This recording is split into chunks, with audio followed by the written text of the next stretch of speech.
Balita muna tayo kabayan sa araw na ito. Alam po ninyo, ayon po sa ulat noong March 26, nagbawas o nag-alis ang Vietnam ng mga buwis sa isang desisyon lamang ng kanilang gobyerno. Hindi lamang iisa kundi multiple taxes kabayan.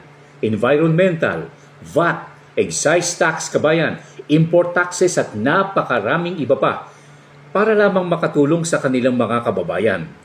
Ang resulta, biglang bagsakan ng presyo ng krudo. Ito po'y dahilan sa binigyan ng power ang Prime Minister na makatulong sa buong bansa dala po ng problema sa krudo. Alam nyo, multibilyong dolyar ang nawala sa kanilang kaban. Ngayon, lahat ng sektor na apektado ng presyo ng krudo, maayos na gumagalaw. Manufacturing, logistics, transportasyon, produksyon ng pagkain, produksyon ng gamot at marami pang ibang sektor kabayan ko.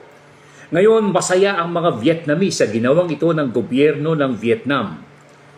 Alam nyo, sana magawa din ito ng ibang gobyerno para maging maayos ang takbo ng kabuhayan sa buong mundo. Kapuri-puri ang ginawa po ng Vietnam. Mapalad talaga ang mga Vietnamese sa pagkakaroon ng gobyernong mayroong political will, pagmamahal sa bansa at sa tao. Kabayan, huwag po ninyong kalimutan pakishare, like at subscribe ang balitang ito para po makarating sa marami po nating mga kababayan.